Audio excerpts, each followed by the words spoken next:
اگر کوئی بچہ پیدا ہوتے ہی فوراً سے روئے نہیں اور لیٹ روئے یا سال کی عمر تک بچہ چلنے کے قابل نہ ہو سکے، یہ علامات سیریبرل پالسی یا بچوں کے فالج کی علامات ہو سکتی ہیں۔ 5 سال کے بعد اگر بچہ چلنے کے قابل ہو جائے، چاہے وہ سیدھا نہیں بھی چل رہا، تو سرجری کے ذریعے ان بچوں کے پوسچرز کو صحیح کر کے ان کی چال کو بہت زیادہ بہتر کیا جا سکتا ہے۔ اردو پوائنٹ کی ویڈیوز دیکھنے کے لیے ہمارا چینل سبسکرائب کیجیے اور بیل کے آئیکن پر کلک کیجیے تاکہ آپ ہماری تمام آنے والی ویڈیوز سے باخبر رہ سکیں۔ بسم اللہ الرحمن الرحیم۔ میرا نام ڈاکٹر محمد سلیم بشیر ہے اور میں کنسلٹنٹ آرتھوپیڈک سرجن ہوں۔ ماں باپ اپنے بچوں کو لے کر بہت حساس ہوتے ہیں اور بچوں میں چھوٹی چھوٹی باتیں یا ان میں آنے والے چھوٹے چھوٹے مسائل کے حوالے سے بھی وہ بہت زیادہ فکر مند ہوتے ہیں۔ بچوں کے حوالے سے آج ایک نہایت اہم موضوع کے اوپر ہم گفتگو کرنے جا رہے ہیں۔ اگر کوئی بچہ پیدا ہوتے ہی فوراً سے روئے نہیں اور لیٹ روئے، یا کوئی بچہ 3 ماہ کی عمر تک اپنا سر نہ اٹھائے، 4 ماہ کی عمر تک وہ بچہ بغیر سہارے کے بیٹھنے کے قابل نہ ہو، یا 6 ماہ کی عمر تک بچہ کرال نہ کرے، یا سال کی عمر تک بچہ چلنے کے قابل نہ ہو سکے، تو یہ علامات الارمنگ ہو سکتی ہیں اور ایسی صورت میں والدین کو اپنے بچے کو معالج کے پاس لے جانے کی ضرورت ہو سکتی ہے۔ بعض بچوں میں یہ علامات سیریبرل پالسی یا بچوں کے فالج کی علامات ہو سکتی ہیں۔ سیریبرل پالسی یا بچوں میں فالج بنیادی طور پر دماغ کے کسی حصے کو خون کی گردش نہ ملنے کی وجہ سے ہوتا ہے۔ یہ خون کی گردش دماغ میں نہ پہنچنے کی مختلف وجوہات ہو سکتی ہیں۔ یہ وجوہات حمل کے دوران بچے کو ماں کے پیٹ میں، پیدائش کے دوران، یا بعض اوقات پیدا ہونے سے لے کے 2 سال کی عمر تک کوئی چوٹ لگنے یا کوئی انفیکشن ہونے کی وجہ سے بھی ہو سکتی ہیں۔ اس بیماری کی جو بنیادی علامات ہیں ان میں، جیسا میں نے پہلے ذکر کیا، کہ بچوں میں جو ڈیولپمنٹل مائل سٹونز ہیں، یعنی کہ جس ٹائم پہ بچے نے اپنی زندگی میں ایک نیا کام کرنا ہے، جیسا بیٹھنا، سر اٹھانا، کرال کرنا، چلنا، یہ ساری چیزیں لیٹ ہوتی جاتی ہیں۔ اس کے علاوہ کچھ بچوں کے اندر بولنے کی صلاحیت متاثر ہو سکتی ہے۔ کچھ بچے جو ہیں وہ نابینا ہو سکتے ہیں، کچھ بچوں میں اس بیماری کے ساتھ جھٹکے لگ سکتے ہیں، اور کچھ بچے اس بیماری کے ساتھ ساری عمر چلنے سے بھی معذور ہو سکتے ہیں۔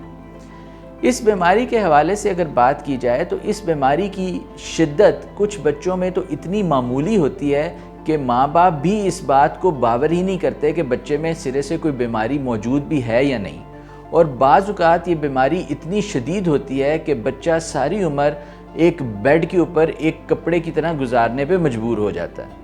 اس لیے اس بیماری کو شروع سے توجہ سے دیکھنا اور ٹائم پر معالج کے پاس پہنچنا نہایت زیادہ ضروری ہوتا ہے۔ عام طور پر یہ دیکھا گیا ہے کہ جو بچے 5 سال کی عمر تک بغیر سہارے کے بیٹھنے کے قابل نہ ہوں، یا وہ بچے جو 8 سال کی عمر تک چلنے کے قابل نہ ہوں، ان بچوں میں چلنے کی صلاحیت آنے کے امکان بہت زیادہ کم ہو جاتے ہیں۔ ہم بات کرتے ہیں کہ اس بیماری کے علاج کے حوالے سے کیا کیا جا سکتا ہے۔ چھوٹے بچوں کے اندر اس بیماری کی تشخیص کے بعد 5 سال کی عمر تک اس بات کی کوشش کی جاتی ہے کہ بچوں کے جسم میں اس بیماری کے باعث پیدا ہونے والے اکڑاؤ کو کسی طرح روکا جائے، اور اس اکڑاؤ کی وجہ سے ان کے جوڑوں میں جو خرابیاں آتی ہیں، ان کے جوڑ اور پٹھے جو کھنچ جاتے ہیں، اس کو کسی طرح روکا جائے۔ اس کے لیے مختلف ادویات استعمال کی جاتی ہیں۔ اس کے لیے خاص طرح کے انجیکشنز، جنہیں بوٹاکس انجیکشن کہا جاتا ہے، ان کا استعمال کیا جاتا ہے، اور اس کے ساتھ ساتھ بچوں میں خاص طرح کے پلاسٹک کے جوتوں کے بریسز اور ہاتھوں کے بریسز استعمال کیے جاتے ہیں۔ بعض بچوں کے اندر اگر ہاتھوں یا گھٹنوں یا پیروں میں اکڑاؤ آ رہا ہو تو پلسٹر لگانے کی بھی ضرورت پڑ سکتی ہے۔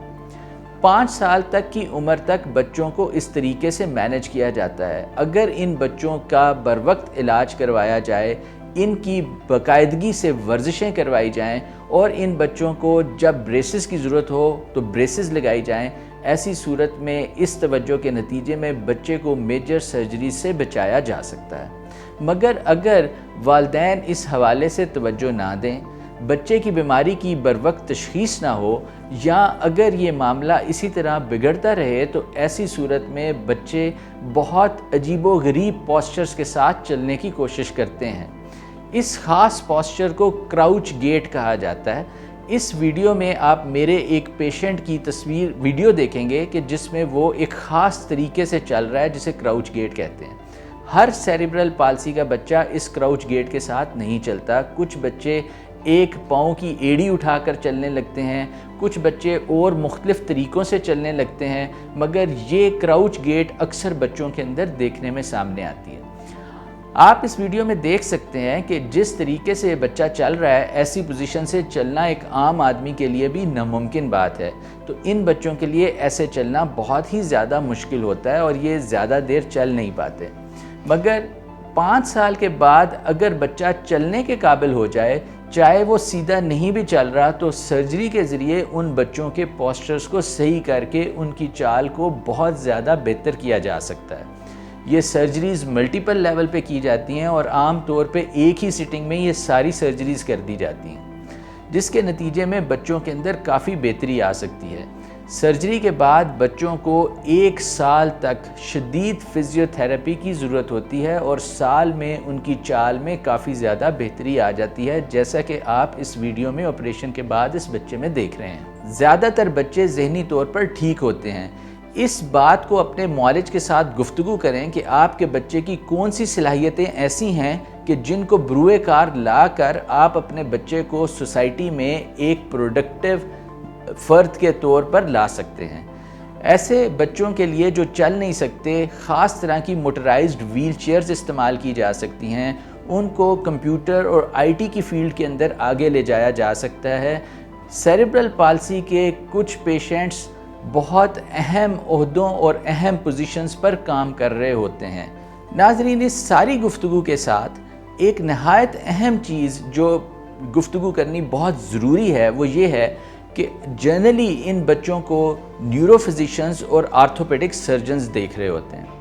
آرتھوپیڈک سرجنز میں تمام آرتھوپیڈک سرجنز اس بیماری کے حوالے سے جانتے تو ہیں، مگر ہر آرتھوپیڈک سرجن اس بیماری کو ڈیل کرنے میں کمپیٹنٹ نہیں ہوتا۔ اس لیے یہ نہایت ضروری ہے کہ آپ اپنے معالج سے یہ گفتگو کریں کہ کیا وہ روٹین میں ایسے بچوں کو دیکھتے ہیں یا اپنے بچے کو کسی ایسے سرجن کے پاس لے کے جائیں جو روٹین میں ان بچوں کو دیکھ رہے ہوں، کیونکہ ان بچوں میں سرجری کے فیصلے کے اندر بہت زیادہ باریکی کی ضرورت ہوتی ہے، باریک بینی کی ضرورت ہوتی ہے۔ مجھے امید ہے کہ آج کی اس گفتگو سے آپ کو بہت اچھی معلومات ملی ہوں گی۔ بہت شکریہ۔